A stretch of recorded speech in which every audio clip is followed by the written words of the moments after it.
തെരഞ്ഞെടുപ്പിലും ഇപ്പോൾ പാനൂരിലെ ബോംബ് സ്ഫോടനം തന്നെയാണ് പ്രധാന ചർച്ചയാകുന്നത്. UDF അത് തെരഞ്ഞെടുപ്പിൽ വലിയ ആയുധമാക്കുന്നു. എന്നാൽ കൃത്യമായ പ്രതിരോധം തീർക്കാൻ മുഖ്യമന്ത്രി തന്നെ നേരിട്ടിറങ്ങുന്നതാണ് ഇന്ന് നമ്മൾ കണ്ടത്. പാനൂർ ബോംബ് സ്ഫോടനത്തിൽ പങ്കില്ലെന്ന CPMന്റെ പ്രതിരോധം പക്ഷേ പൊളിയുകയാണ്. കേസിൽ അറസ്റ്റിലായ 6 പേരിൽ 4 പേർ DYFI ചുമതലകൾ ഉൾപ്പെടെ വഹിക്കുന്നവരുമാണ്.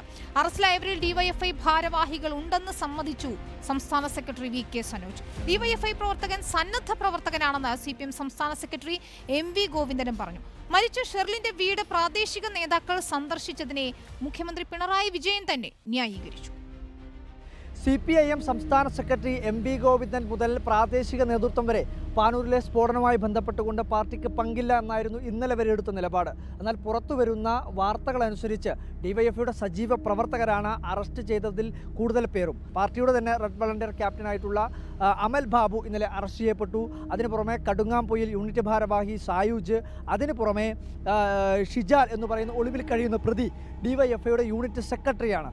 അതിന് പുറമെയുള്ള ഒരാൾ കൂടി ഇതിൻ്റെ പാർട്ടിയുമായി പ്രത്യക്ഷമായി ബന്ധമുള്ളവരാണ്. CITUവിൻ്റെ കല്ലിക്കണ്ടി ബ്രാഞ്ച് അംഗം ഇതിൻ്റെ ഭാഗമായി പരിക്കേറ്റിട്ടുണ്ട്, അശ്വന്ത്. അപ്പോൾ ഇത്തരത്തിൽ DYFIയുടെ തന്നെ പ്രധാനപ്പെട്ട നേതാക്കൾ, പാനൂരിലെ തന്നെ ഏറ്റവും പ്രധാനപ്പെട്ട ചുമതലകൾ വഹിക്കുന്നവർ, അപ്പോൾ അവർ ഈ കേസിൻ്റെ ഭാഗമായതിൽ CPM വലിയ തോതിൽ ഇപ്പോൾ പ്രതിരോധത്തിലായിരിക്കുകയാണ്. ഞാൻ ഇന്ന് രാവിലെ തന്നെ അന്വേഷിച്ചു എന്താ പ്രശ്നം. ഇവർ ചെതറിക്കിടക്കുന്ന സന്ദർഭത്തിൽ നാട്ടുകാരെല്ലാം ഓടിക്കൂടിയപ്പോ അതിന്റെ മുമ്പന്തിയിൽ നിന്ന് അവർ ആശുപത്രിയിൽ നീക്കാനും ചികിത്സ നൽകാനും വേണ്ടി പ്രവർത്തിച്ച ഒരു DYFI പ്രവർത്തകനാണ് ഇപ്പോ ഇതിന്റെ എല്ലാ ഭാഗവും അന്വേഷിച്ചപ്പോൾ അദ്ദേഹത്തെ പോലീസ് പിടിച്ചിരിക്കുകയാണ്. അപ്പോൾ എല്ലാ അർത്ഥത്തിലും പരിശോധിക്കണം. തെറ്റായ ഒരു പ്രവണതയെയും ഞങ്ങൾ ഇതേവരെ വെച്ചു പൊളിപ്പിച്ചിട്ടില്ല. ഈ കൂട്ടർ എന്ന് പറയുന്നത് പാർട്ടി സഖാക്കൾക്ക് നേരെ മർദ്ദനം നടത്തി 2 കേസ് പ്രതിയാണ്. സംസ്ഥാന സെക്രട്ടറി MV ഗോവിന്ദന്റെ നിലപാട് തന്നെ DYFIയും ആവർത്തിക്കുകയാണ്. DYFIയുമായി ഒരു തരത്തിലും ഈ സ്ഫോടനത്തിന് യാതൊരുവിധ ബന്ധവുമില്ല.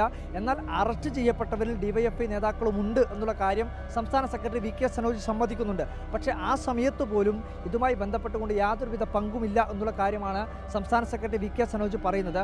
പരോക്ഷമായെങ്കിലും അത് ആഭ്യന്തര വകുപ്പിനെതിരെയുള്ള ഒരു കുറ്റം തന്നെയാണ് ആരോപിക്കപ്പെടുന്നത്. അതായത് കേസിൽ സ്ഫോടനത്തിൽ പങ്കില്ലാത്ത ഒരാളെ കേസിൽ അറസ്റ്റ് ചെയ്യപ്പെടുന്ന ഒരു നടപടി പോലീസ് സ്വീകരിക്കുന്നു എന്നുള്ള ഒരു പരോക്ഷമായിട്ടുള്ള ആരോപണമാണ് DYFI ഈ പറയുന്ന ആരോപണത്തിലൂടെ ഉന്നയിക്കുന്നത്. പാനൂരെ സ്ഫോടനം നടന്ന ഘട്ടത്തിൽ തന്നെ വളരെ കൃത്യമായും ഞങ്ങളുടെ നിലപാട് വ്യക്തമാക്കിയതാണ്.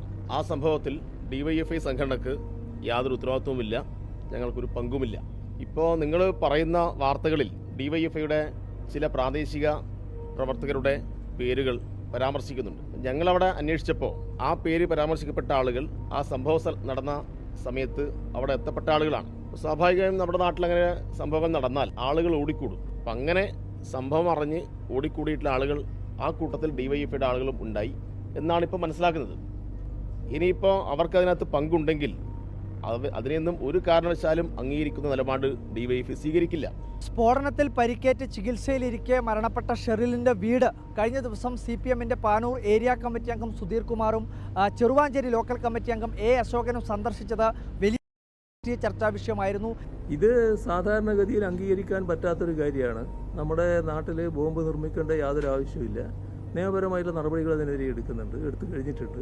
അത് ശക്തമായിട്ട് തന്നെ നടപടികൾ എടുത്തു പോകും. അതിനകത്തൊന്നും രാഷ്ട്രീയമായിട്ട് കാര്യങ്ങൾ കാണേണ്ടതില്ല. തെറ്റാണ് ചെയ്തിട്ടുള്ളത്, ആ തെറ്റ് ചെയ്തവർക്കെതിരെ നടപടികളുണ്ടാവും. അപ്പോൾ നിങ്ങളുടെ വീട്ടിൻ്റെ അടുത്ത് ഒരാൾ മരണപ്പെട്ടു എന്ന് വിചാരിക്കുക, ഒരു ക്രിമിനലായിരിക്കും എന്ന് വിചാരിക്കുക, ഒരു ക്രിമിനൽ കുറ്റം ചെയ്ത ആളാണെന്ന് വിചാരിക്കുക. ആ വീട്ടിലുള്ള വീട്ടുകാരില്ലേ, അവിടെ മരിച്ചവർക്ക് പുറമേയുള്ള അവരുടെ മറ്റു ആളുകളില്ലേ, നിങ്ങളെ തൊട്ടടുത്താണെന്ന് വിചാരിക്കുക, നിങ്ങളവിടെ പോവില്ലേ? സാധാരണ നമ്മുടെ ഒരു സാമൂഹ്യ ജീവിതത്തിൻ്റെ ഭാഗമല്ലേ അതൊക്കെ? സാമൂഹ്യ ജീവിതത്തിൻ്റെ ഭാഗമായിട്ടുള്ള കാര്യങ്ങൾ നാട്ടിൽ നടക്കാറില്ലേ? അതിൻ്റെ അർത്ഥം കുറ്റത്തോട് പിന്നെ മൃദു സമീപനം ഉണ്ടെന്നാണോ? കുറ്റത്തോട് ഒരു തരത്തിലുള്ള മൃദു സമീപനവും ഇല്ല. പക്ഷേ മനുഷ്യരെപ്പോഴും മനുഷ്യത്വം പാലിച്ചു പോകാറുണ്ട്. അതിൻ്റെ ഭാഗമായിട്ട് കാര്യങ്ങൾ കണ്ടാൽ മതി. സംഭവത്തിൽ പഴുതടച്ചിട്ടുള്ള ഒരു അന്വേഷണം നടക്കുമെന്നുള്ള കാര്യമാണ് പോലീസ് വ്യക്തമാക്കുന്നത്. എന്തായാലും സിറ്റി പോലീസ് കമ്മീഷണർ അജിത് കുമാറിൻ്റെയും ACP KV വേണുഗോപാലിൻ്റെ നേതൃത്വത്തിലുള്ള അന്വേഷണ സംഘമാണ് കേസ് അന്വേഷിക്കുന്നത്. വ്യാപകമായ തോതിൽ ഇന്നും ഈ മേഖലയിലെല്ലാം തന്നെ ബോംബ് സ്ക്വാഡ് ഉൾപ്പെടെയുള്ള പോലീസിൻ്റെ വിവിധ സുരക്ഷാ സേനാ വിഭാഗങ്ങൾ പരിശോധന നടത്തുന്നുണ്ട്.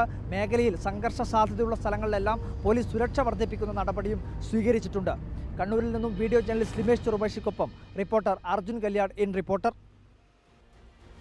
ഏതായാലും പാനൂരിലെ ബോംബ് സ്ഫോടനം രാഷ്ട്രീയ ആയുധമാക്കുകയാണ് UDF. അക്രമ രാഷ്ട്രീയത്തിനെതിരെ വടകരയിൽ UDF മാർച്ചും ധർണയും നടത്തുന്നു. വടകര മണ്ഡലത്തിൽ ഉൾപ്പെടുന്ന പഞ്ചായത്ത് കേന്ദ്രങ്ങളിലാണ് പരിപാടി സംഘടിപ്പിക്കുന്നത്. സിനോജ് തോമസ് നൽകും വിവരങ്ങൾ വടകരയിൽ നിന്നും. സിനോജ്, ഇപ്പോൾ CPM-ന്റെ ന്യായീകരണം മുഖ്യമന്ത്രി തന്നെ നേരിട്ടിറങ്ങി ന്യായീകരിക്കുന്നതാണ് കണ്ടത്. അവിടെ ഓടിക്കൂടിയവരിൽ ചിലർ DYFI പ്രവർത്തകരാണ്, അറസ്റ്റിലായവർ അവരാണ് എന്നാണ് ന്യായീകരണം. പക്ഷേ UDF ഇതിനെ കൃത്യമായി രാഷ്ട്രീയ ആയുധമാക്കുന്നത് നമുക്കറിയാം. വടകരയിലും കണ്ണൂരിലും എല്ലാം തന്നെ അക്രമ രാഷ്ട്രീയം വലിയ ചർച്ചയാകുന്നുണ്ട്.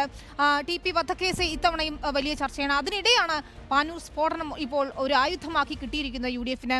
എങ്ങനെയാണ് പ്രതിഷേധ പരിപാടികൾ, എങ്ങനെയാണ് തുടർന്നുള്ള നീക്കങ്ങൾ UDF? വിനീത, P. ജയരാജൻ മത്സരിച്ച 2019 വടകരയിൽ ഈ അക്രമ രാഷ്ട്രീയം ഏറ്റവും കൂടുതൽ UDF ചർച്ചാ വിഷയമാക്കിയത്. ഇത്തവണ നിരവധി വിഷയങ്ങളിൽ ഒരു വിഷയം മാത്രമായിരുന്നു ഈ അക്രമ രാഷ്ട്രീയം, TP വധക്കേസൊക്കെ തന്നെ. അങ്ങനെ പോകുന്ന ഘട്ടത്തിലാണ് ഈ തെരഞ്ഞെടുപ്പ് പ്രചാരണം അവസാന ലാപ്പിലേക്ക് പ്രവേശിക്കുമ്പോഴാണ് പാനൂരിൽ ബോംബ് പൊട്ടുന്നത്, ഒരാൾ കൊല്ലപ്പെടുന്നത്. അത് പരമാവധി പ്രചാരണ ആയുധമാക്കിയെടുക്കുകയാണ് കോൺഗ്രസ്. ഇത് വടകര മണ്ഡലത്തിൻ്റെ ടെറിട്ടറി എന്ന് പറയുന്നത് കോഴിക്കോട്, കണ്ണൂർ ജില്ലകൾ ഉൾപ്പെടുന്ന ഭൂപ്രദേശം ഉൾപ്പെടുന്ന പ്രദേശമാണ്. ഈ ബോംബ് പൊട്ടിയത് കണ്ണൂർ പാനൂരിലാണ്.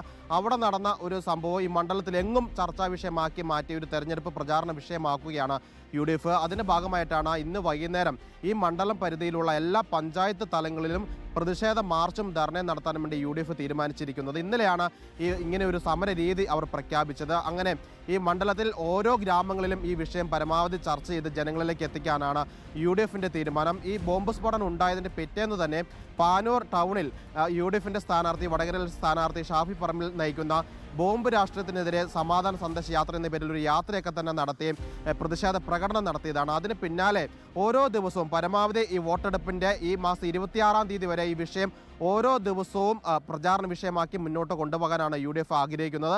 അതോടൊപ്പം തന്നെ മുഖ്യമന്ത്രി ഉൾപ്പെടെയുള്ള CPM-ന്റെ നേതാക്കളും പാർട്ടി സെക്രട്ടറിയും DYF-ന്റെ സെക്രട്ടറിയൊക്കെ തന്നെ പറയുന്ന ഓരോ പ്രസ്താവനകളും ന്യായീകരണങ്ങളും അവർ അത് പരമാവധി ഒരു പ്രതിരോധത്തിൻ്റെ ഭാഗമായി ഇറക്കുന്ന പ്രസ്താവനകളെ UDF പരമാവധി പ്രതിരോധിക്കുകയാണ്. അല്ലെങ്കിൽ അതും വിവാദമാക്കി എടുക്കാനാണ് കോൺഗ്രസും UDF-ഉം ശ്രമിക്കുന്നത്. കാരണം മുഖ്യമന്ത്രി പറയുന്ന കാര്യങ്ങൾക്കൊക്കെ തന്നെ ഈ പ്രചാരണ വിഷയമാക്കി UDF നേതാക്കൾ എടുക്കുകയാണ്. അതിനൊക്കെ തന്നെ എതിരെയുള്ള പ്രസ്താവനകൾ നടത്തിക്കൊണ്ടും ഓരോ ദിവസം പുതിയ പ്രസ്താവനകളും ആരോപണവും ഉന്നയിച്ചുകൊണ്ടാണ് UDF മുന്നോട്ട് പോകുന്നത്. അതുകൊണ്ടാണ് ഈ മേഖലയിലുള്ള പാർട്ടി ഓഫീസുകളും ഈ ചെമ്പട ടീമിന്റെ വീടുകളും പരിശോധിക്കണമെന്ന തരത്തിലുള്ള പ്രസ്താവനകളൊക്കെ തന്നെ UDF നേതൃത്വം എടുക്കുന്നത്. വിനീത, ശരി, ഏതായാലും വലിയ പ്രചാരണ ആയുധമാക്കുന്നു വടകരയിലും കണ്ണൂരിലും ഉൾപ്പെടെ UDF. എങ്ങനെയാണ് CPM-ന് ഇതിൽ നിന്ന് ഒഴിഞ്ഞു മാറാൻ കഴിയുക ഉത്തരവാദിത്തത്തിൽ നിന്നും എന്നാണ് പ്രതിപക്ഷ നേതാവ് VD സതീശൻ ഇന്ന് ചോദിക്കുകയും ചെയ്തത്. ഏതായാലും അതിനെ പ്രതിരോധിക്കാൻ കൃത്യമായി മുഖ്യമന്ത്രി തന്നെ ഇന്ന് രംഗത്തെത്തുന്നതാണ് നമ്മൾ കണ്ടത്.